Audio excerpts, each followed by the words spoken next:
Hello, King Lions. My name is Josh Bate. I am the assistant principal of the Dr. Martin Luther King Jr. School of Excellence. And I'm here to read a story to you. But first, I want to just say it's really important that you're in school. And so, to award people who are getting perfect attendance, we're going to be giving away prizes. One of the prizes is you could win the book I'm about to read. So, I hope you enjoy the story, and I will see you tomorrow.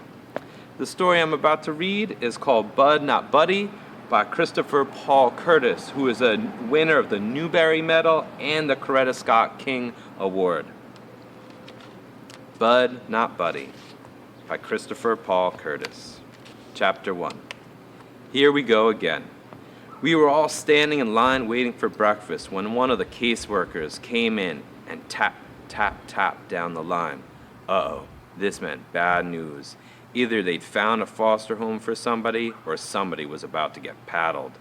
All the kids watched the woman as she moved along the line. Her high-heeled shoes sounded like firecrackers going off on the wooden floor. Shoot! She stopped at me and said, "Are you Buddy Caldwell?" I said, "It's Bud, not Buddy, ma'am." But she put her hand on my shoulder and took me out of the line. Then she pulled Jerry, one of the littler boys, over. "Aren't you Jerry Clark?" He nodded. "Boys, good news. Now that the school year has ended, you both have been accepted into new temporary homes starting this afternoon." Jerry asked the same thing I was thinking. "Together?" She said, "Why, no, Jerry. You'll be in a family with 3 little girls." Jerry looked like he'd just found out they were going to dip him in a pot of boiling milk. "And Bud?" She looked at some papers she was holding. "Oh yes, the Amoses. You'll be with Mr. and Mrs. Amos, their son, who's 12 years old. That makes him just 2 years older than you, doesn't it, Bud?" "Yes, ma'am." She said, "I'm sure you'll both be very happy." Me and Jerry looked at each other. The woman said, Now, boys, no need to look so glum. I know you don't understand what it means, but there's a depression going on all over this country. People can't find jobs, and these are very, very difficult times for everybody. We've been lucky enough to find 2 wonderful families who've opened their doors for you. I think it's best that we show our new foster families that we're very—" She dragged out the word very, waiting for us to finish her sentence for her. Jerry said, "cheerful, helpful, and grateful." I moved my lips and mumbled. She smiled and said, "Unfortunately, you won't have time for breakfast. I'll have a couple of pieces of fruit in a bag. In the meantime, go to the sleep room and strip your beds and gather all of your things." Here we go again. I felt like I was walking in my sleep as I followed Jerry back to the room where all the boys' beds were jam-jammed together. This was the 3rd foster home I was going to, and I'm used to packing up and leaving. But it still surprised me that there are always a few seconds, right after they tell you you've got to go, when my nose gets all runny, and my throat gets all choky, and my eyes get all stingy. But the tears coming out doesn't happen to me anymore. I don't know when it first happened, but it seems like my eyes don't cry no more. Jerry sat on his bed, and I could tell that he was losing the fight not to cry. Tears were popping out of his eyes and slipping down his cheeks. Even though it was me who was in a lot of trouble, I couldn't help but feel sorry for Jerry. Not only because he was going to have to live around 3 girls, but also because being 6 is a real rough age to be at. Most folks think you start to be a real adult when you're 15 or 16 years old. That's not true. It really starts when you're around 6. It's at 6 that grown folks don't think you're a cute little kid anymore. They talk to you and expect that you understand everything they mean. And you'd best understand too.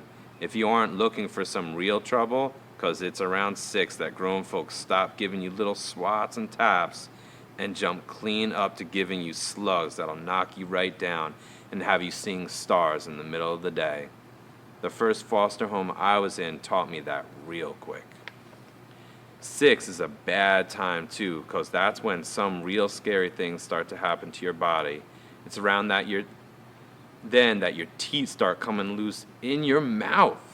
You wake up one morning and it seems like your tongue is the first one to notice that something strange is going on. Because as soon as you get up, there it is, pushing and rubbing it up against one of your front teeth. And I'll be doggone if that tooth isn't the littlest bit wiggly. At first you think it's kind of funny, but the tooth keeps getting looser and looser. And one day, in the middle of pushing the tooth back and forth and squishing your eyes shut, you pull it clean out. It's the scariest thing you can think of because you lose control of your tongue at the same time, and no matter how hard you try to stop it, it won't leave the new hole in your mouth alone. It keeps digging around the spot where that tooth used to be. You tell some adult about what's happening, but all they do is say it's normal. You can't be too sure, though, 'cause it shakes you up a whole lot more than grown folks think it does when perfectly good parts of your body commence to loosening up and falling off of you. Unless you're as stupid as a lamppost, you've got to wonder what's coming off next. Your arm, your leg, your neck. Every morning you wake up, it seems that a lot of your parts aren't stuck on as good as they used to be. 6 is real tough. That's how old I was when I came to live here in the home. That's how old I was when Mama died.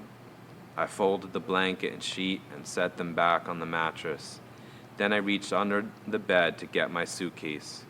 The way there are more and more kids coming into the home every day, I had to make sure no one had run off with any of my things. First, I pulled my blanket out and saw that everything was there it was supposed to be. At the bottom of my suitcase were the flyers. I took the blue flyer out and looked at it again. The paper was starting to wear out from me looking at it so much, but I liked checking to see if there was anything I hadn't noticed before. Across the top of the flyer, written in big black letters, were the words, "Limited engagement." Then in little letters, it said, "Direct from an SRO engagement in New York City."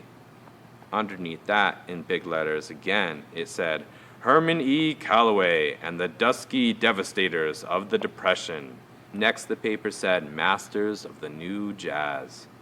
Then in the middle of the flyer was a blurry picture of the man I have a real good suspicion about. I've never met him, but I have a pretty good feeling that this guy must be my father. In the picture, he's standing next to a giant fiddle. There are 2 men beside him, one playing drums and the other one blowing a horn. You could tell he was real quiet, real friendly, and a smart man. He had one of those kind faces. Underneath the picture, someone had writ with a black fountain pen, "One night only in Flint, Michigan, at the luxurious 50 Grand on Saturday, June 16th, 1932. 9 until, don't know." I remember Mama bringing this flyer with her when she came from working one day. I remember because she got very upset when she put it on the supper table. She kept 4 others that were a lot like it in her dressing table, but this one really got her jumpy. The only difference I could see between the blue one and the others was that the others didn't say anything about Flint on them. I remember this blue one too, 'cause it wasn't too long after she brought it home that I knocked on Mama's bedroom door, then found her. I put the blue flyer back in the suitcase with the 4 older ones and put everything back in its place. I went over to the big chest of drawers and took my other set of clothes out and put them in the suitcase too. I tied the twine back around my bag, then went and sat on Jerry's bed with him. Jerry must have been thinking just as hard as I was, 'cause neither one of us said nothing. We just sat close enough so that our shoulders were touching. Here we go again. Have a good night, King Lions. See you tomorrow.